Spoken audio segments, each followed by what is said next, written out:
Donc, ça a bien moi plaisir. Ouais. Ale mama mwana no moko zobomba na palin oya baninga nyama gofina ya yo zokangela na chambre oya baninga nyama gofina moi extrait ya solo OK donc voilà Dembo kona katu malobate ezanini nazopesa conseil na ba parents oyo bazoko élever bana na bango bien na bandako mais ils font des choses où ils a bien te libanda bazozoa basi oyo bazana agi ya bana na bango nde nazoyemba ale mama mwana no moko zobomba na palin oya baninge nyama kofina ya yo rigere na ndagwe oya baninga nyama kofina.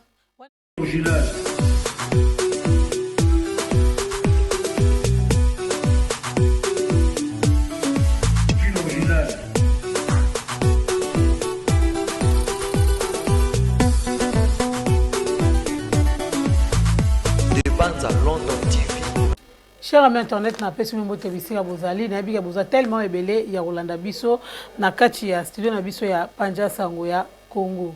Donc voilà nasima caméra toza bongo na Njus Kidoda Edino image na Pamela Dizamatch bango nde basimbi réalisation ya émission oyo leo na plateau nazanga morote nazana Didians bi mystique donc botala comme moi ba mystique tout ça vraiment à la plateau c'est un artiste musicien animateur après ça qui le 2 novembre na radio Missy a répondu qui vraiment aux attentes ya ba spectateurs ba fans ya Viva la musique en tout cas a pangusa qui ba parisien ma misu yango le love ma to décider qui to bité après concert to yamba quand même na plateau parce que batebele ba omona kize longia sika mais aza elongia kala na kati ya métier donc voilà selon sur la même langage na réalisation vraiment bon mais un peu go flasher lenga bon mona Didians donc voilà so rosé la biso mo lo mo boye pour na fungola biso déjà pour na fungola déjà ba comprendre déjà que mutuni no afandi na kati ya plateau. Merci Dembo, merci na ba internet nyonso bazoko bakozo occasion ya Rolanda biso pe bazolanda biso. Mes salutations à binotu, moi c'est Didians bi mystique. Nazaka animateur te, naza chanteur animateur. Cela veut dire que na salara o nyonso ezali voix, département ya voix. Kasi panjana pour moi to wana, panjana pour moi. Donc na ça bino moi plaisir. Ouais. Ale mama mwana no moko zobomba na palin, oya baninga nyama kofina. Ya yo zokangela na chambre oya baninga nyama kofina moi extrait ya solo OK donc voilà Dembo kona katu malobate ezanini nazopesa conseil na ba parents oyo bazoko élever bana na bango bien na bandako mais ils font des choses où ils a bien te libanda bazozoa basi oyo bazana agi ya bana na bango nde nazoyemba ale mama mwana no moko zobomba na palin oya baninge nyama kofina ya yo rigere na ndagwe oya baninga nyama kofina wana biloko no moko to o beta beta eza biloko na ebite so si boyokango na boyoko amite donc on a des choses tozo préparer donc to oyiba na biso pango soki boyibi nga nazo sala kaka. OK, merci pas Bessate. Donc voilà, merci à mes collaborateurs Pellet en Foumou, merci à Dembanza Télévision parce que émission que vous allez vraiment diffuser na Dembanza Télévision et vous allez diffuser na Fleur Monde HD et pourquoi pas na bana Mbetenge oh vraiment na pesi na bote bisika vous allez ba boss ya ba chaîne wana vraiment bo s'abonner, bo partager vraiment pour na ko motiver biso yango de sala ke Dembo we mo aya lisusu liboso ya écran na bino po aya la bino lisusu ba actualité ya sika to bo sanate dani pauvre code à bundes na qui déjà coli peut-être en fou mo ba bi garçon de disque mtalorota miko na balabala et sans oublier Galor Beke, les sénateurs. Alors, pour tout le monde qui est un peu compliqué, Didians, Babina Kachi, Mystique. Non, c'est même pas ça. C'est bien quand même. C'est une bonne partie déjà. Tobandi bien. Ouais, donc Didians, les a combo ya papa, na maman. Ça les fusion. Bolingo les gars, si je peux dire ça. Nde ba sangisi kombo na bango sali Didians.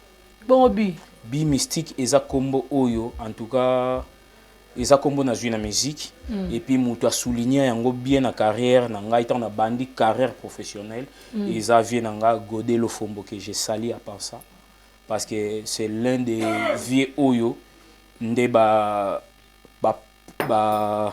perfectionnaliser carrière na nga voilà da ba soigner mungongo ko soigner kutu mungongo te so ba l'action ningo yemba na ba note c'est ça. Déjà, un grand artiste, c'est le quoi le Fombaro, travailler na musicien ou ayebi ba notité. Donc, les années, na colisinde pa na bango. Donc, na perfectionné Moussala, na commis musicien professionnel et pas ya Godé le Fombo que j'ai sali à passer. Ok. Pour nous rappeler tout donc au boka woni na ona et pas le Fombo. Te na ni na pire bakuba. Kombo na ni Zela. Na boaka na album transition. Cri on est dans Luka Katité. Na boaka cri yo Luka no te ngamo na zawa. Te la Luka combo album. Cocktail. Non. Il y a cocktail te nini. Malheureusement na boaka na cocktail te. Ngai na boaka ndé na album ya Lofombo ou isa transition. La transition. Oui. Oui sika ba boaka. Voix bima na cocktail za yote. Te za ngate. Ok. Izara ke na salande ndenge babengaka interprétation et puis na zana dona ya interpréter. Ah ok. Voilà. C'est la bisonne l'homme ya transition. Ya transition ba tout ce qui bozo ko reconnaître garçon mo boire ba bede moine ya Godé Lofombo love story you ya waneza bakri na boaka pe lisusu ba bye bye likilik Godé Lofombo prabizunga bye bye likilik nanete kina prabizunga waneza ba biloko oyo ngai na evre na epa ya papa na biso Godé Lofombo. Ok, merci beaucoup. Alors pour to kota na moi c'est photo bana pe na moi parcours na yo hein parce que obi yo mo tout à l'heure obi que osa animateur chanteur donc il on surtout la ya voix ya ngo ça les alors yebisa biso parcours musical na bandaka na ndenge nini. Normalement Didiance Bi Mystique na bandi carrière na ndenge batutu ba débutant nyoso ba bandaka na quartier na bandi na quartier je suis de Bandalungwa Bandal Bisengo. Ah be moi la Bandal. OK. Ah donc bana Bandal nyoso na pesi bino ba mbote belé. Voilà donc na bandi wana na ndenge ya quartier kolongwa na quartier po na banda penza ko beta na moi ba orchestre obino pe ba journaliste boyebi ba kombo izala bon. Te na bino ba kombo te. Okoyeba kombo soki na lobi po na lobi te quoi donc bon comprendre dembo ya ke na biso boy album ya liboso na boaki to single ya liboso o Bi Mystique a intervenir na kateza ya album ya Kibinda Nkoi voilà Kibinda Nkoi pe na bango nyonso na ba dokolo voilà ba ko sala sko single moko boye single wana esikanga na participer quand j'étais encore trop jeune donc nazaki leki ya ba yaya tout ya ba Doudou Kibinda na pesi mbote sika zali bana tout ya Kitambo na pesi bino mbote président ville bakuya fondé ville bakuya pardon et puis Basele Kibinda bino tout wana na Kitambo na pensé bijou mulolo donc basa en tout cas yango mona Kitambo vraiment ba kombo tout wana baza pe na ba yaya oyo na travailler na bango na Kibinda Nkoi et puis même muto ande ko soutenir nga je crois to perda pena ba contact eza Doli non eza fiston sai ma finga abande ko yaka pena na répétition du donc azai pena fan na nga bande o motiver nga voilà. Didias, quand tu parles de Kibinda o le Kibinda nini nouvelle image nouvelle alliance to quel Kibinda nga na yebika ke za Kibinda oyo Doudou autaka poto tangwa ye wana nouvelle alliance voilà bazonga na bango nyonso ouais voilà. OK à ce moment là ndenga na intégraka groupe siko boa krini na boaka yangisaluki asalangema angisaluki asalange jampi bolakisa o mwasi nalingaka lelo abengi ngaga o Olivier Bosedi lelo abengi nga Maniolo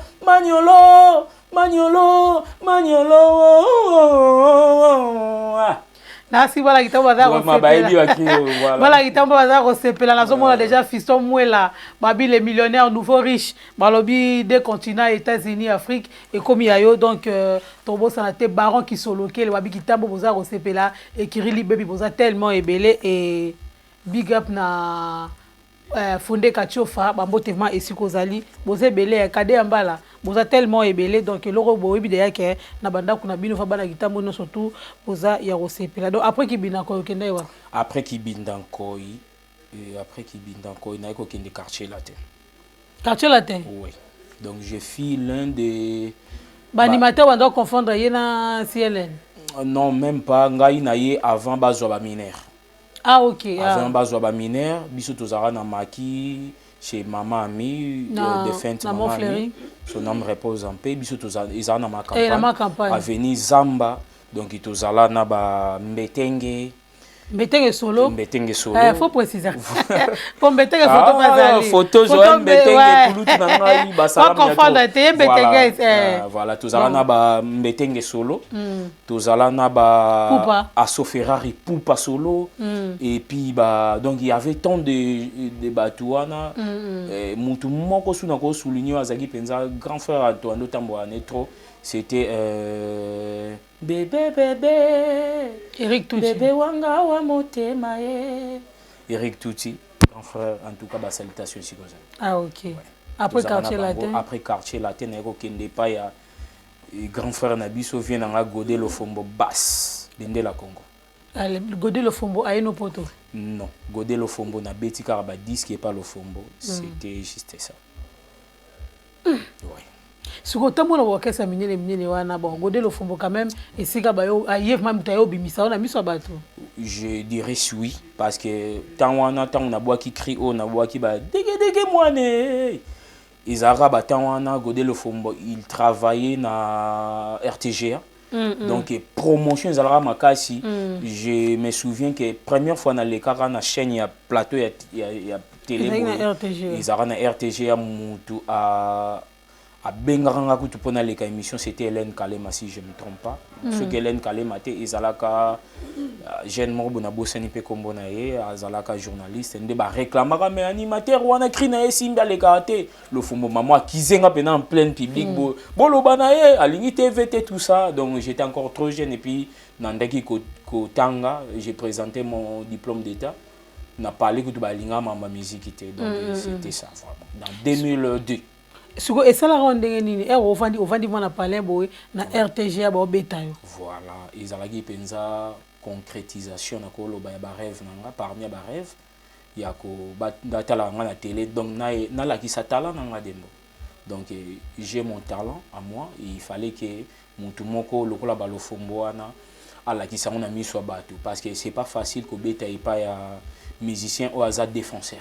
Okay. Défenseur comme quoi un guitariste ce que guitariste a yeba ko yeba ba talent ya bato ce que oza faux musicien oza na chance mingité ya ko beta na groupe ya un guitariste voilà mais ce que Robima banda déjà Robima so wana pourquoi bo avancer qu'il se soutient dans la carrière na bon ngai ce qui to avancer qui te na ko yeba te parce que nga na sala ka musique o itali makambo ya ba promotion makambo ya ba tout ça moi j'étais pas là moi je faisais que chanter et que ça la tamrobo il fallait que tu voyager tout en Europe na producteur na biso mais ici mbakate par rapport ba réalité na ko expliquant vraiment na télé mais et ça là que non tout ta voyage mon temps to yé mais bité so que ça bien na beta lisolo beta auto yoka ouais vient na biso grand frère na ngai Gino Leaki les lois à Déa et pas fallu Poupa ouais né tant biso to zongi voyage moi les kaka na moi ba mikakata no moko boy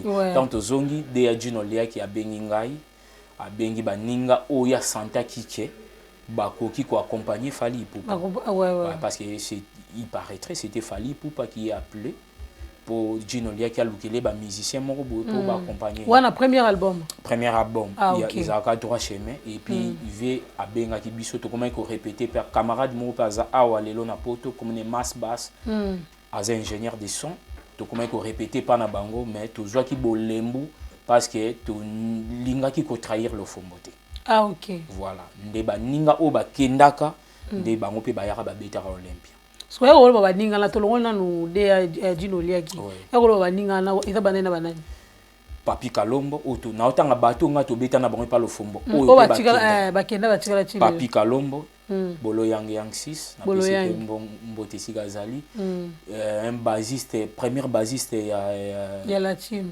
non attends ya latine il y a victime comme on a Gogi Bass je crois Azana Belgique Gogi Bass big up nayo et qui encore je crois que Zaki Biso wana oyo ba proposer ki Biso Zaki Gogi Bass Papi Kalombo Nangai de Tozaki 3 oyo Virgin Olia qui a proposé ki Biso ke fali poupa atala rabino a raisonné ki bino bo roi bana bandal voilà non c'était même pas pour na bana bandal mais c'était nos talents et tout ça qu'il fallait poupa je sais pas ce qui a bossana masolo et a bossana parce que émission au talent réalité au nazoloba wana c'est pas pour se vanter ou quoi non ils ala bongo bon ba biso ba comme tolinga qui te ko trahir le fomoto sala qui sous marche en arrière après quelques temps quand tout le monde ba ninga ba voyager ba Europe bon voilà ah ok c'est quoi motivation nini et sala yo au kangama au tingama na animation c'est quoi ta source de motivation bon source de motivation dans l'animation ce qui n'a que le bango lelo na mission source dans ya motivation animation isa défunt Al Pacino. Il chantait en même temps il faisait l'animation. Ah ok. Ndenge mo pinga ezalaki na salle animation puis na yembaka. Mais na chaque groupe na kendaka tellement j'étais trop jeune trop petit bandoko lingate na yemba na mikolo azata na animation. Déjà que nayo ki sabango sonité parce que moi je chante vraiment. Ah ok. Il a été que vient même avec contre-temps. Comment? Bah il a été que vient bien contre-temps. Ah bon isa na kolo bani na biso na ba Congo ana ceux qui leki azo sala makambo koleka mikolo ba bizarre vraiment d'accord nango vraiment té. Donc sous sa motivation les Al Pacino. Al Pacino. Les lorsqu'on sort l'ingolo balikamo pour Al Pacino malgré Atika Biso. Qu'est-ce que tu peux lui dire par rapport à son talent? Paix à son âme, Al Pacino. T'as la caméra. Naza awa, non? Ouais. Vraiment. Paix à son âme, Al Pacino. A zapena motivation pour Nangai. Et puis, ceux qui un jour ba producteur ba komonana, na kosala moi mixage moko ya babilo konaye, o yemba na animation, je suis capable ya ko reproduire babilo kona très bien. Ah ok. Voilà. Ce que idole non na kacha animation to na chant izaranani. Bon comme on a deux personnes hein, na animation idole na yo pe na chant idole no zaranani. Idole nanga na chanson izali défunt Babia Chokoro parce que comment on a bato bakenda ndio zala ka ba ninga tanga ta ba bazana bon moichi. Et bon Isaac pour na zolo bande vérité. Ah ok. Voilà Babia Chokoro il fit grand frère Oyo na zalaki chef d'orchestre na ndenga Luanda. Angola parce qu'il n'a passé par Angola. Mais voilà, autant qu'il bisote quand même. Donc tout ça n'a pas été mission donc tout ça. Parce qu'il n'a pas encore yo succès so pas godé le fumbo. Il faut que la kache pe na Angola na beta ki pe na betel. Donc pas le fumbo na ba ninyo so na likio na zo ba ke no ba o ba komisinga comme musicien professionnel. Et pas Chokoro na déjà comme musicien o ayebi makambu nyonso. Et puis Chokoro na bosana ki tant tozaka na maki na quartier latin ici ka to ebana na Chokoro parce que aya bo beta bendele. Comment? Aya bo beta bendele. Donc, tant que tu as Maki, il y a quartier latin, Babia Chokoro, il venait souvent. Azagi na Maki na bisoté, mais à Bandai Koyaka. Ce qui toujours répété, Azalaki Waner, Moboye, Wanezaki, l'orchestre, Naye, Ayeka, Linga répété, c'est là que tu es banagine à Monagine, Nazo Sal animation. Voilà. Tant que Aye, Luanda, Tokutani Naye, Abi Ole, qui n'a pas deux fois Zala. Et puis, Nazana. Na répertoire à quartier latin donc c'est pour ça voilà. Voilà confiance au Babia Pesara. A Pesara ya ngoka pambate parce que mona ki peke non, j'ai gardé toujours musala na ngai et puis ayeko yo ka ngai sika na yemba ka bima yo nazo yemba na batu bazo mbrienga mutu toi tu chantes mieux que eux. Donc na komi pe ko yemba na Chokoro donc on faisait des concerts 3 personnes to yembika biso mi balé mi sato na Chokoro et puis moi na ba seben na ye na animation. Voilà. Ici, quand on a sous confiance, il y a perfectionner Koyemba. Ah, ok. Voilà. Bon, ce qu'on a dit animation, idole, non? Dès qu'on a l'obaki idole, nangai, ezali bosso Al Pacino. Donc, il y a aussi sa motivation, il y a pas idole, non? Bon, pas vraiment, mais na ko l'obapé sous ça, papa nabiso Big One. Big One, oui, Big One est bien. Juna Mumbafu. Juna Mumbafu, parce que na boire à peine. Boire à Sunaï. Oui. Bon, un album à l'ofumbo. Un album T, tango ezalaka Ah, na Paris? Non, ezalaka na Kinshasa, ezalaka lokola anniversaire ku tuté mais ezalaka retrait de deuil. 40e anniversaire ya Pépé Kalé, ya mort à Pépé Kalé. 40e anniversaire? Ya mort. Te anniversaire na ya robota mato ya. Ya mort na. To ya carrière ya. Ya mort na. Non, aussi 40 ans quand même. Non, 40e jour. 40 jours. Ah, ok. Voilà, 40 jours. 40e année. Voilà, comprenez-moi que 40 jours, ouais. Donc ils avaient 40 jours, il y a mort naé. To beta ango na terrain municipal ya Bandal ba je vois, ouais. Mbula kute betaka na ningisa Bandal wana. Ah, mais quand même calé. Ah oui. Donc na zapena Biaka. Jeune moko boy na bandi musique pena en France tongo. Après te ko beta na grand hôtel to boka ngana juna mumbafu. Concert mobimba. Ah, ok. Et si tu vu Azali en tout cas vu face oyo lekyo boboka na yé na grand hôtel c'était moi. Ah, ok. Donc voilà, au Vandina Chokoro Babia et lelo obi quand même dengue Chokoro bando vanda na nini na ba musicien ndeko bando mon carrière na. Alors lelo sont dans un message il y a ça par exemple Prince Babia ndeko vanda na papa na et au mon Prince Babia lelo qu'est-ce que tu peux lui dire? Ouais, Prince Babia Nazara na pour ça mo to kuta na yo parce que j'ai tant de choses à communiquer yo parce que papa na yo il fut vraiment grand frère pour nangai camarade parce que to komara même ko la ndako moko ceux qui to beti concert o eza pembeni ya quartier nangai to ya ko la le pa nanga ndenge mo pengai na kinda ko la le pa na e donc il fut vraiment grand frère yaya ndenge mo ya osaranate donc je te souhaite toutes de bonnes choses na carrière na yo oza bon chanteur na yo kakapena oyo dans yo ke pas babia yemoko de fait babia pas na yo vraiment coup de chapeau à toi. Ok, merci beaucoup. Donc voilà, Manick de John, notre veuve nationale. Donc voilà, toujours Manick de John, ainsi prochainement. Toyambo vraiment à la plateau Nabiso, la studio Pandja Sango, il y a Congo. Bon, tous on a moi chant, parce que comme le biba bien, moi le mot boé, il y a peu importe au choix. Dengo sala, on a eu mon rabi dengo lambela. Betel soka moi le mot pour bah yo quand, bah yo qui déjà animation, bah yo qui se chant.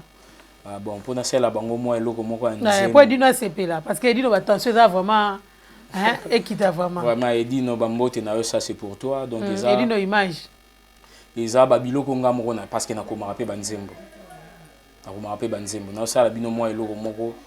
Yo, kimi na bolingo nanga, zonga na bolingo nya nya nya. Yo, kimi na bolingo nanga. Oyebi hi l'amour me love barakaye. Pona gaga, ozangi boyebi papi masamba liga dugudu bash. Motema nange zibaku de foudre chérie. Nalangwa bolingo lokola moto akolangwa kakopo ya masanga. Kitoko, moi serai kaka. Merci beaucoup. Et nous na soza au CP là. Au chaba point siki. Pour ya chaba point suka notara. Na suka nda chara ni. Suko lelo o to mona animation, depuis animation banda, non to mona mutu moko te azomwa bende la tamwa trophée moko boyke te na animation de pesio boy, na animation de pesio boy. Alors Dadju a autre betara mwelo mo ya vite fait na brigade, azoli un disque d'or. Alors qu'est-ce qui se passe na kacha animation na biso? Voilà les appels mambo ya gouvernement to ne yene mtu empêcher ba animateur ba disque d'or te tonde. Bon, isa question organisation. Isa question organisation. Pour cela nangi pe na profiter na ebi ke natala be image moko tango monument animation uteki kokufa papa na biso non muzuluku non muzuluku na monaki ba ninga nga ba animateur tout ba sala ki moi eloko moko likanisi moko bo c'était vraiment bien mais je sais pas pourquoi jusque là et panzani ou eza toujours totozo zela muninga mo sozo problème toto sangana lisusu njembo za ligne njembo za nazolo bela nzembo te nazolo ba idée ya ko sangana kasa administrateur sele azangi chassa Scramwell. Ouais, quand il est administrateur, papa. Sans bandi boy, à l'on la groupe. Non, nga déjà vous naza déjà té parce que je sais pas pourquoi et puis nako lo bandi to tangi komba seleo to boaka na album moko générique moko ngana seleo. On a ce album générique. Isaiah vient na biso moko banda la zara na Finlande comme ne Charlie Adjanga. To sala générique moko in bonne générique to salangai na seleo ngam na banda générique Nandenga mabete ve nanga Charlie Adjanga lo bapena c'est le alandi ba cri na oti na poto eko bandela ba cri na yo. C'était pourquoi parce que c'est le sentait que non, c'est gare ici à Zana niveau. Donc générique en combo nango ndenge totanga combo ya Grand Mayas, Poutine c'est Léo, Scram. Tout ça la générique moko boyengana c'est Léo to boaka 3 personnes mususu wana na ebi combo nete mais to boaka na participation ya Grand Mayas c'est Léo Scram. Na PC bambote siga azali eza générique moko ya Venabiso Charlie Adjanga, Venabiso ya banda la zana Finlande. Disque na eba papa oyemba bayemba ba Jordan Kusa bayemba générique wana ngam na banda. Mais et ça là que générique wana ndenga mabete ya dembo. Donc eza histoire au vrai et yami kili wana biso na to eba mikilité. C'est le temps a yemi kili a bandeli ça Venabiso studio wana que non azwa ba cri a boaka. OK. Na kiye oui mais ba cri mususu a sepela kinango. A sepela kinanga a cri ale kinanga o ngam nako intervenir nango akobwa kango donc générique wana et bandangam na bandango aïe madaoula tout le monde veut danser la bonne musique de Charlie Adjanga oua bisoto ye mabe parce que bisika c'est le aroya mama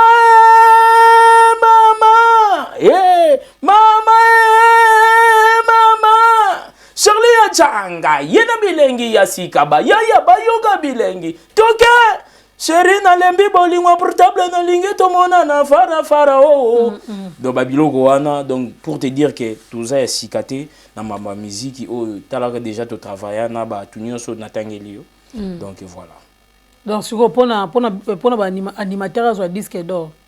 Pour animateur azwa disque d'or. Le roi d'Adjou azwa disque d'or. D'Adjou az animateur te déjà. Mais abechi animation azwa disque d'or. Mutapesi animateur. Abechi kimboka. Mais yemoka ba brigade Sarbatu na tikala azwa disque d'or te. Mutapesi disque d'or oneza pour moi je dirais que c'est Sarbati. Oui mais yemoka tikala azwa disque d'or te. Na ba cri nyo surtout ya sala na quartier la tête. Et là na wenge. Parce que tolingo za organiser te tolingo ko fungola esprit te. Tozana ouverture à esprit te.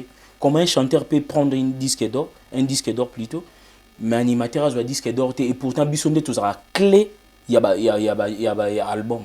Tu vois un peu ça. Ce qui est déjà générique et vu d'écolement est bien ils n'arrêtent pas si pour album et marché.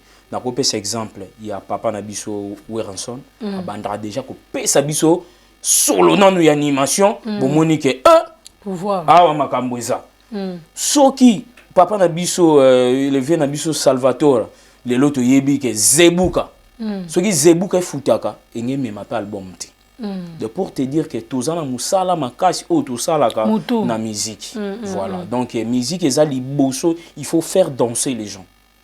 Et après, au yande na babilo connaisa ba tendresse wana. Mais ce qui mutaza vraiment na un petit souci sur yoki musique ou eza show au biso tout ça animation et longola ke na moi. Voilà. C'est ça, donc je peux dire ça. Donc, tout ça, penza, na partie moi ma cassio tout ça la musique congolaise et puis il faut vraiment tout ça la récompenser na ba prime na bilo comme rendre wana. Ah OK. Donc voilà, est-ce que na animation pas légende baza? Il y a des légendes oui. Ba animateur ba légende. Oui. Oh, wasi. Yozo ndi mangote. Disque d'or, pour être légende, il faut que vous soyez disque d'or.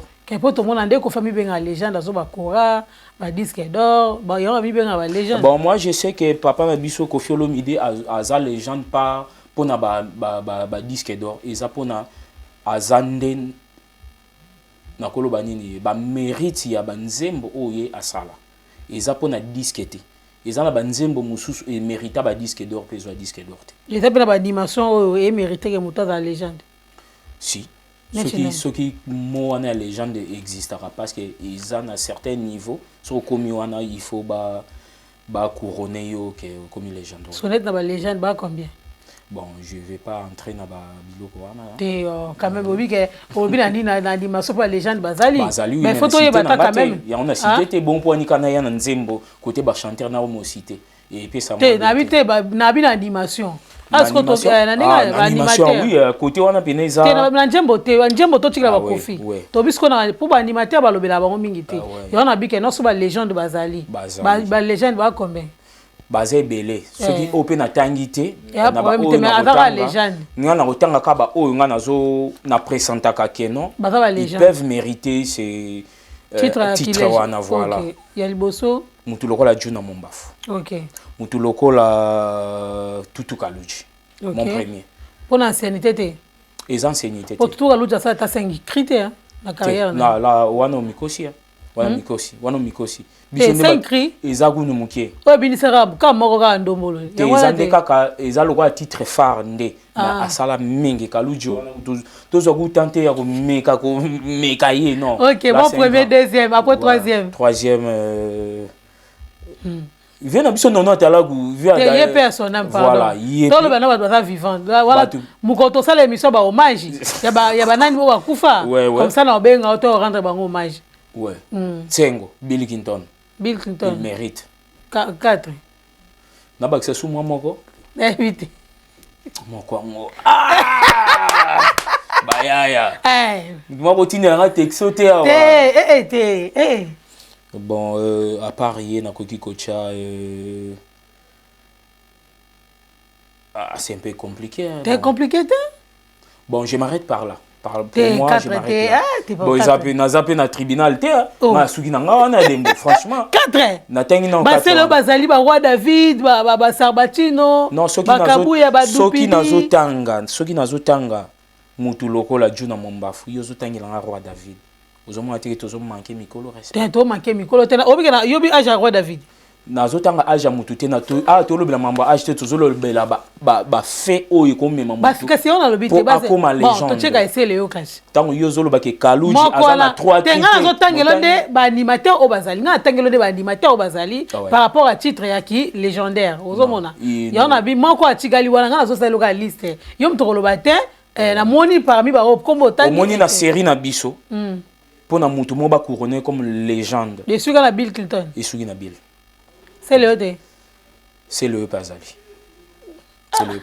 ya osengela bwende que bon au la musinga scram baza légende de animation ceux qui baya bo sepelité mais moi je sais que ce sont des artistes oyo na rambo animation pour na uti likolo na kiti na che bango classe moko te na sangisi bango te mais ndeki to zokika bango c'est le Pazali OK merci beaucoup donc voilà to souffler mukie bambote na Dani Pova Koda Bundes merci na Koli Pelé Fumu garçon de disque Guy Massamba le directeur Tobo Sanate donc Dédé Mayungu éclairage public Kota Motsiki Lewana sénateur Beke donc voilà et Francis Boavida Panzu Tobo Sanité Fabrice Tsumbu et pourquoi pas Patrick Sono ba bazala wana vraiment pour na Flairmont HD pour na Dembo Wemo pour na soutien vraiment Thomas de la place et Torobo Sanate vraiment da Silva donc da Silva la police de Paris bambote vraiment bisika bozali ça biso na solo ya Bataclan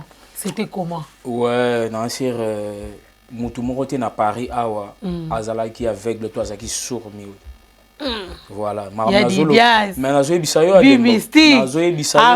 je te dis le faut pas beta Bataclan te ba beti Bataclan siko pour comprendre que non tant on ndolo ba mamba ba légende ezande que non il faut mériter ezate posa na âge avancé nde orozala ngole to sala ba di animation non c'est pas ça ezande musala nde salande musala et puis nazolo bate que le fombo naza likolo lo fombo na musique non nakosala erreur wana te mais ezakaka ke non bisika mususu to courage wana nazoloba pona encourager pe ba camarades nyonso bandeko nyonso basala la musique ba yaya pe nyonso basala la musique peut-être aux dans l'ombre mais si tu sais vraiment que talent ezali bas pour ça bunda pona yango lobi ke simba par là na saluer Winnie Isse Kola Bambote trop Winnie Isse Kolonga Mama sociale là où t'es vraiment des gros bisous voilà.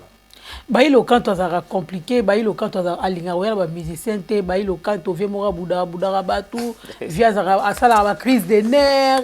Comment tu t'es retrouvé dans le mail de bailo canto et en plus Andimio Lisusu, tu n'as Bataclan quand même. Ouais. Pour na koyebiso dembo zande musala. Ezaki non deni na benga mninga. Vie bailo aza grand musicien o ezaki tango ba nosaki ke bailo canto Reddy Amissi, que je salue mon vieux là où t'es. Big up à toi, mes respects, mes sincères félicitations. Au salut na Bataclan, ba musique et beti nango ba concert et beti. Tu parles likolo. Beti nango a. La musique na batu oyo bayaki wana. Bayaka na ba concert sauté. Ah ouais. Ah voilà pour te dire que non, vieux tango banosaki karobeta déjà information izaki par-ci par-là que non via koya mais izalaki moi pas si pour na ba musicien nyonso bayaka c'est par là biso to kendaki verrier toke ko monisa makeno boye pa bibo bo répéter non so baya ba koya tout ça mais sali pe que moi ndambo oya baninga bayaki en tout cas to sali fusion na bango et puis si dit boum o bino bomoni na nini na salle kuna. Donc moi j'étais le seul animateur. Tous alaki nazainga mon côté pour vous dire qu'au commencement tous aki belé animateur bazaki belé mais j'étais seul au nazaki retenu pour naka musala. Pour naka musala eko saate. Ko travailler na ba légende lokola ba Reddy Amissi. Il faut zaka na musala aspecter bilambate ngongonde. Peut-être awa tous en émission tous yemba sans guitare sans notes nous soit ko zongo na bandenge na ye mais on est vraiment des professionnels. Oyo so Reddy Amissi à s'engager que non c'est lui ici je vais travailler avec lui parce que t'es bon. Voilà. Ah, ok. Voilà. Donc voilà donc au bique le salaire que Reddy Amissi a recruté d'ailleurs Musala. Voilà nos gars. Azalaki convaincu à 100% oui. Ah bien, oui mais là Reddy Njemboni on a le to checker le to digi. Ah t'es bon vieux Reddy Amissi tala kaka biso ba jeune. Tozara mingi neti ba animation ba vie na biso ya kala wana neti ba animation na koloba ba animation esalami na viva mingi na pesi mbote na papa Ju na jana na eza ba biloko na créer normal ba biloko ba rim shot ba biloko wana eza ba biloko ya sala siko biso tolinga mingi ba animation o eza na kilelo mais to bosana esika to wuti te poto koma na kilelo. Donc moi j'ai eu le temps ya ko travailler ba vie wana nyonso pour les lots Reddy Amissi a sans confiance qu'on peut travailler ensemble. Voilà. Ce qu'on a carrière, on a quand un concert où on s'est retrouvé devant plus de 100 personnes il y a Congolais. Ah non, j'ai fait beaucoup de concerts dans ma vie avec le Fomoto Beti ba concert ébélé. Na Beti pe concert na Fali Ipupa déjà na beta. Na Beti pe na ba Luanda wana Angola. Vous savez qu'Angola ils a pays moko en Afrique ils ont ba salle minene demo. OK. Na ba salle moko qui toko vraiment na beti ba concert mingi wana na accompagné ndenge nazo ba personnam Chokoro Babia et puis na accompagné appelé Lisusu na accompagné appelé Lisusu grand frère moko ba auto yana Fali Ipupa azalaka na Victoria la Victoria. Sampaio, ah ok. Voilà, si vous raisonnez babiloko ba Sampaio wana ba beta ba mama 2000 ye tobina ninye. Chakuli bonda. Tala di bonda sio kiu mambo de Panama. Chakucha babiloko wana pour travailler ango, il faut à animateur oza pena na voix moko standard. Ah ok. Donc tu peux faire Licolo pour ça la PC. Voilà parce que ba vie na biso ba Guy Moller na bossa na été ba boaka ba biloko moko boso za na code vocal était au comité. Au comité voilà. Ah ok. Donc voilà. Et bon ce qu'on on s'est retrouvé dans Bataclan public ya Bataclan et le bel que non ndé. En tout cas je remercie tout Paris. Au moins maga solezo funa ndenge support de pas les alobara sole fundi. Ozo ka solezo la podium ou. Ya on a lobby merci na Nikens Bayaka. Nzambe ya bilamba voilà donc na batu nyonso o bayaki journée wana ya samedi le 2 novembre bino mo bomona ki musique ndenge betamaki donc tricherie ezalaki te donc na sengi merci na public nyonso wana bayaki ba savoura ki la bonne musique et puis ba batika la ki libanda ouais boyebi ke concert wana ezaki sold out ndenge tozo benga lelo donc c'était vraiment plein à craquer. Si Libanda, il y avait plein de monde au parce que na il y a 500 personnes, il faut qu'il y ait 500 personnes. Mais tout comme moi, les lots, seulement 3000 personnes, Bakota qui 3800. Mais comment ça? En Europe, ça se fait pas, je sais pas trop, mais dans le ça a donc nous, on a fait sold out avec Redi Amissi et puis toyebi que ba production mususu ko ya voilà. Conviction nous ça qui dans la podium.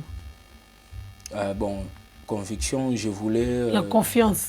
Na lingai penza mokili et comprendre que to baninga oyo bayebi ke bi mystique pour mingi oyebi ke dembo. Moi j'ai fait beaucoup de temps dans les cas médiatés na ces exercices na miso batu boyete donc on a kama robina ngate mer na ya ngabi voilà, papa ndimi enfin voilà ni on a besoin dembo likamnyo ces na tanango oyebi ko changa ba show ko magutu yo jour olingo ya ngande na oboya mais c'était que non likamna likambo ezana tanango mo ibo na zo na ina matière oyena na matière bomo Bataclan za matière te dembo matière ya boy nanu ezalati que non Redi Amissi azaka soit yembe tche public boy tout le monde chantait et moi j'en fais partie ya histoire wana ya Bataclan obi ke Bataclan za salle moko boye o ba musicien mingi ba beti ngote donc c'est avec plaisir nazo ko sala émission ya nayo ezaki de temps ya tout ça l'émission ya matière voilà matière eza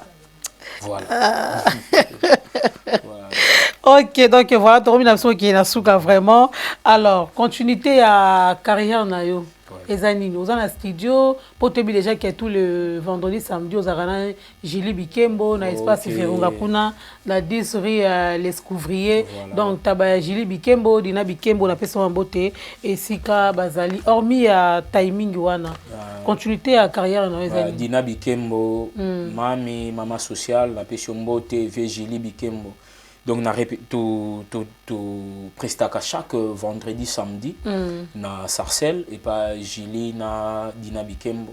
To répétera wana juste pour na ko ebisa batu ke notre vandité. Ndenge tozo travailler kuna, moi-même aussi personnellement, naza na ba makambo nanga naza na ba objectivité na ngai. Donc kalate beaucoup monde adéquat que je suis capable ya ko sala pour na ko ça peut coup de pouce dans la musique congolaise. Donc, talent zali et c'est ngaki kaka tana onde koka voilà. Tana onde koka bino bokangela ba misa ready good bayate. Enfin baye. Même pas de. Otikala raya nzonzi tonde. Dembo en tout cas tozalaki na souci ya baninga na baya. Janeli bomona ki soliste ready ndenge asengisa ki bis. Voilà. C'est des choses comme ça biso to lingaka. Netinga au fond de moi j'aime des choses bien. Na linga pe bato bazana ba cœur ouverte na linga bato bazalaka bien parce que moni lelo o musique ezoko kende na ba ndenge moko boye bato pe ba comprendre musicien azaka voyouté musicien eza makambo diamba kakate et ba loxité ba tatouage te na loxité naza on appelle la tatouage te jamais naza nozo mona ndé naza oté talanga garçon yona wata bwande moko voilà donc chape chokote ozo mona ndé naza donc garçon bio donc yo ouais garçon bio mais oui na lo mystique merci ok. Mais tu me vois pas bien aux autres là na ba caméra fait kitoko non tout là ba bendanga public il ça ce qu'on a bioté donc musique ezo ke na ba forme mususu o izape bat mususu faut ba s'intégrer musique eza kuitité musique kutu ezande maramba mutunde ceux qui ozo éducation base bien otangi pe classe na yo bien et ko aider au pe na musique. Il faut aider vraiment aider au Makashi. Aujourd'hui là on est en Europe donc on essaie de s'intégrer. Bah y a tout pour ça la musique pour s'intégrer. Parce que musique oyo to yebaka kala lelo eza subongote. Musique ezo changer. Musique ezo komaka non yo moko ndefo o solo là. Na ba producteur yo moko fo komaka. Yo moko fo donc ezate ba yambela ko téléphone non. Ba lingi de voix na yo ba yeba capacité na yo. Communication fo yo moko. Donc c'est dans ce sens-là, il faut vraiment être cultivé, c'est important.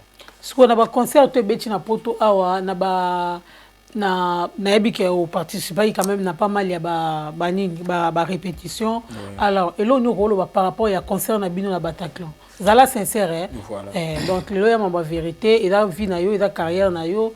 Donc voilà. Bon nga ngina lobaka bo ebike za na ba concert mususu pe beti ba orchestre ba yeba ngonyo sote. OK wa to yebi. Voilà. Si qu'on n'a pas Redi Amissi et à moi différent. Ba musicien ba yé bango nyonso te. Ba yaki ka 4 musiciens. Ba yaki 4 musiciens oui. Na 4 musiciens na boté la sikoyo résultat du concert. Engelo banini okoyi kozwa ba musicien awa na poto ba réaliser concert ndenge yo lingi. Donc yo soutenir qui requin na o. Moi je suis pas requin. Que c'est requin kwa Nzonzing. Que Nzonzing ezanini. Nzonzing ezaraboye. Ya to benga wa requin. Est-ce que obi peut même na Kinshasa il y a des requins? Ba requin ba de belé. Voilà. Et na bina denga ya poto te. Bon oui. On a le blague c'est na ba au poto a. Oui, et ça c'est important. Ce qui biso tozala kité peut-être redi ami si concerne ngezala te parce que quand on a muto ko accompagner était yemora ko kinyo sauté. Alors ça a sauté. Ah les lois tous en ba Ramazani bazali venanga titinal Capone azawa na grand cadre. Doustin Zaki. Comment? Doustin. Azala qui peut mais na souka na mona qui était jour à concert. Je sais pas pourquoi mais grand drummer c'est lui là. Ouais, grand drummer pe du sousouné to bete karana grand cadre ceux qui ba to bon bazala quitté. Donc il faut vraiment tout ça là. Musique congolaise partout et kokende, il faut qu'il y ait des Congolais ou des artistes ba accompagner la musique na biso. C'est important. Ah ok. Est-ce que au rêve un jour il y a au côté aux moko ya vivre la musique. Au rêve ya on a vie? Sincèrement non. Au rêve en côté. Sincèrement non, ngai naza nanu déjà neve à Didier Massela fondé. Donc on doit rêver ka wenge. Donc biso to zapena bana wenge. Mais pour na ouverture il y a esprit nanga et longola nga sikoyo ke non nazala kaka esika morote parce que nga na betara même musique o eza musique kapo na Congo te na betara même musique o pena moi pena ke ndenge to benga en musique internationale je l'ai fait aussi donc rêver no vivre la musique te alors siko ndenge se retrouver ki gobi ke Redi Amisi alati lipungu pungwa zèbre au moni siko Michael Jackson li Jokwempa au moni Papa des Stars Juna Janana au moni Susu qui était encore là au moni comment il nani wa utekina wa uchikini comment il nani fils aîné à vivre la musique. Ah oui papa Nabiso Jado au moni vieux Jado on a fils aîné hein donc on a la coste on a wenge fils aîné il fils aîné premier musicien à vivre la musique. Oh donc na wenge za rendre la coste fils aîné fils aîné pas pourtant on a faire fils aîné il y a vivre la musique et la vieux Jado mona ki wana donc on a bango to wana nde basangana ki wana malgré style nazala quitté malgré gloria boule kutaza quitté il y a pas mal bazanga ki wana vraiment ba petit makambo bazanga ki belé hein Luciana de Ngongo azala ki wana boyebi Luciana pas za ki wana donc voilà kozana bango siko c'est santa ndengeni ba o bazalaki bango nde bazalaki puis bango nde na sepela na zana bango parce que bazalaki na ba esprit ouvert nde tozoloba ah OK donc soki ndeko na yo azolinga à traverser ici kamoko boye yozana aider pour traverser c'est bien pour notre musique congolaise donc déjà vous êtes prêt à côté vivre la musique à to comment on dit la casa de canto bon je peux dire j'ai fait partie de la casa de canto les transferts les plus chers les plus Bataclan les gens bêtes à Bataclan il va pas se souvenir bon normalement pas besoin de la visibilité quand même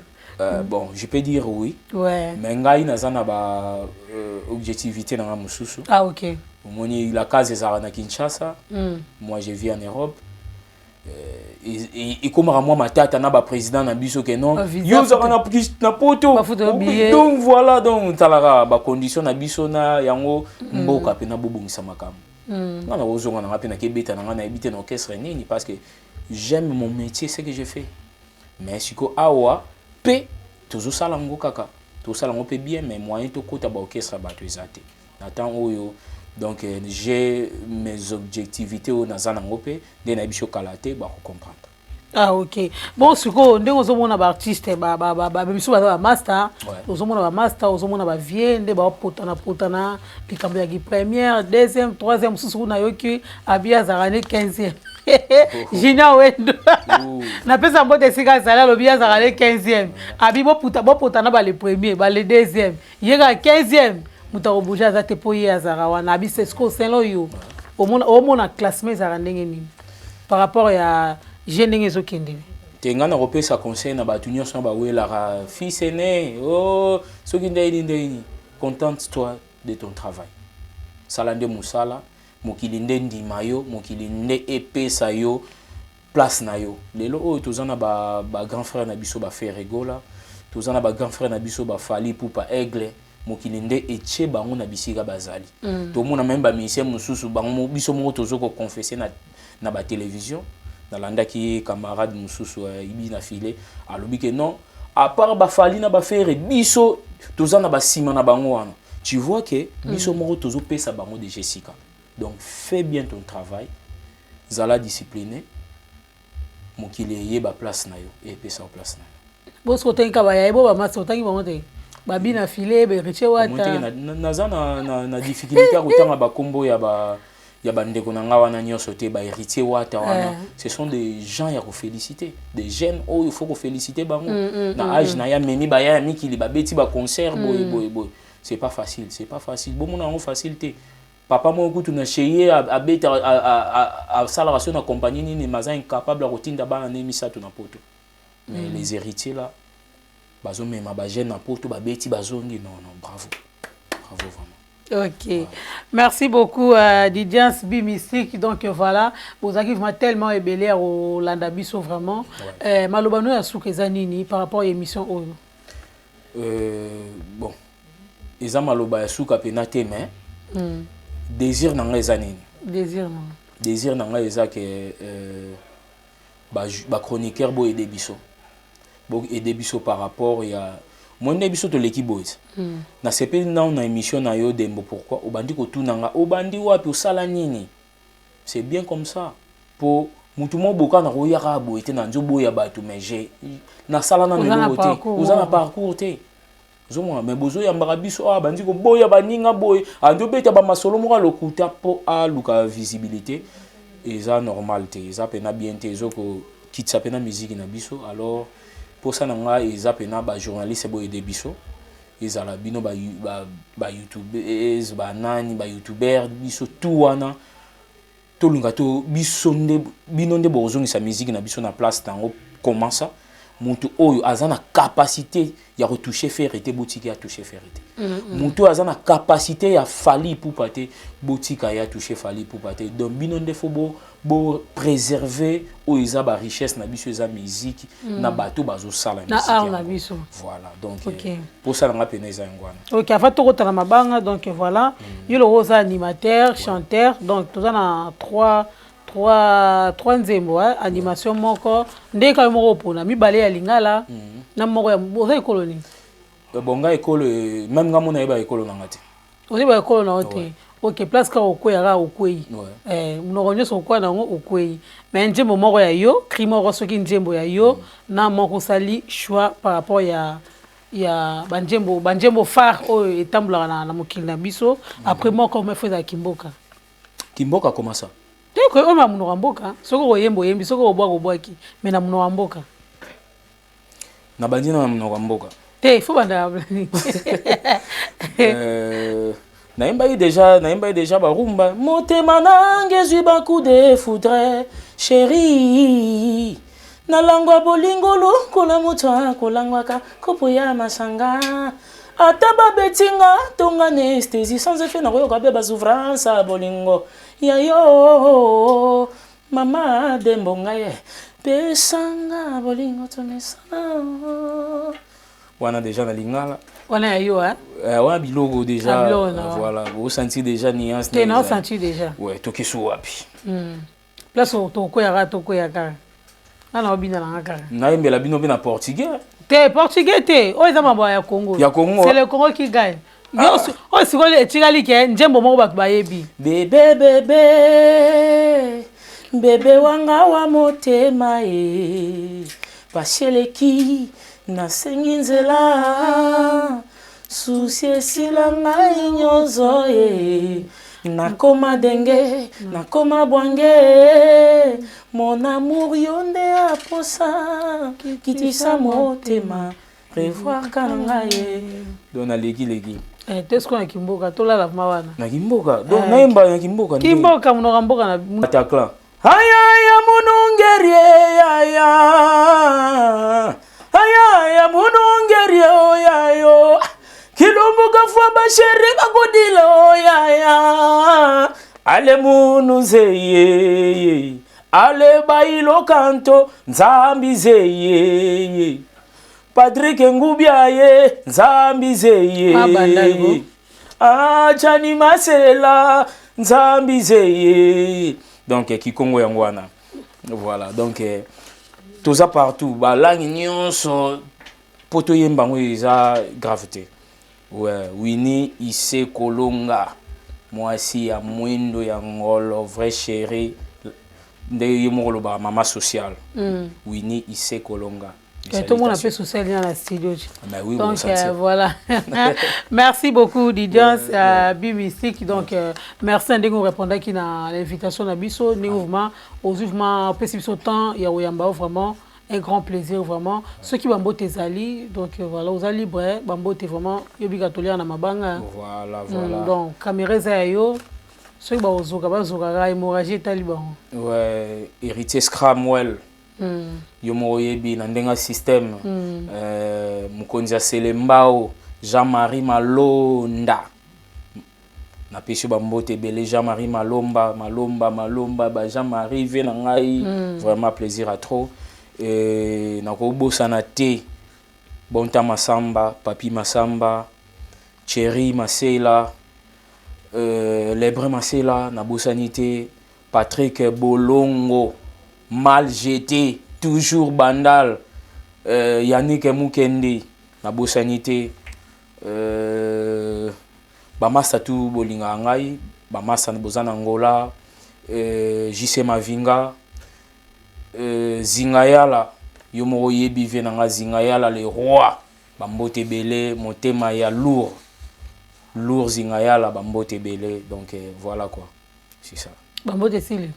Bambo teza soto bito continue donc des fois donc na bandeli lisusu o bandeli to continuer nazo continuer donc Nikens Bayaka forme Nikens Bayaka mutu aleka kwa azali te nzambe ya forme Nikens Bayaka kulutu na ngayo mo yebi nani lisusu Delwin Matondo Delvin mon ami, mon frère à moi, mon sang, Delvin, en tout cas ici Gozali, Delvin Mbemba, big salutation à toi, Monica Dibaya, Maman Yabana, Mère Abapeti, Yomo Yebi, ensemble.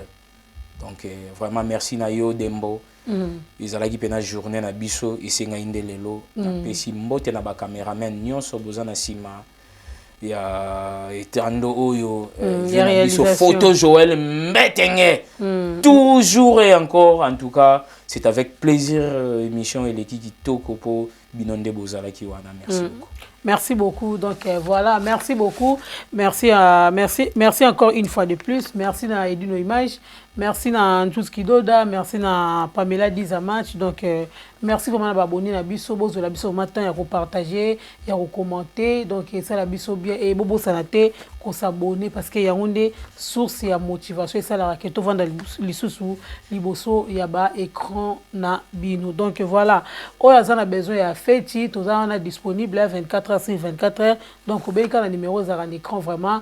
Le service aux en avons besoin, filmage, photo, tout ça, on a vraiment au grand complet. Donc, il suffit qu'un coup de fil, qui m'a noté prix, ils sont vraiment abordables. Notre séminaire national, prix abordable, presque à la mignonne. Donc, petit Fali Diki déjà sur le marché. Tu as vu si bien que Félix Oazé qui a accident pendant le concert le 2 novembre en Suède, na Stockholm. Donc, qui problème na cheville. Donc, orchestre c'est bête qui n'a pas concert, mais il y a un problème na cheville. Na si ceux qui sont le thème sous lobby, tous en avons awa na Paris. Tu rappelez bien que le 14 décembre, tous en avons na Adidas Arena. Donc voilà, ça comme information, Europé Sabino, Yangowana et Tobo Sanate, Guizardo Royal, donc Maline. Album Néa Malune, ils sont déjà disponible na YouTube, na plateforme surtout. Donc ils sont à 8 titres, tout ça déjà na calibre. Pour clip nango et outil déjà Obima, bo qui ne m'a pas s'abonner na Guizardo Royal, bo ka banzembo na ana banzembo belé hein.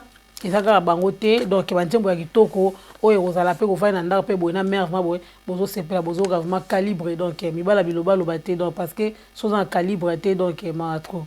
Donc voilà, vous avez tellement nombreux, Yolanda Bisso vraiment, Dani Povako Bundes, donc Dédé Mayungu, éclairage public, sénateur Beke. Donc voilà, Francis Boavida Panzou, Fabrice Tsumbu, Patrick Sono, Bambo Tessiko Zali et Torbo Sanate, Thomas de la Place. Donc voilà, Tokutani Bongo pour l'emballage, mais qui Bongo Dembo, moi ça m'a dit, pour mon ibé. babi mungu okanga ngai te so dans un régime olia mungu basenzi mais 2025 mungu ezokanga ngai te on est ensemble donc tokutani pour l'embalasima ciao ciao merci.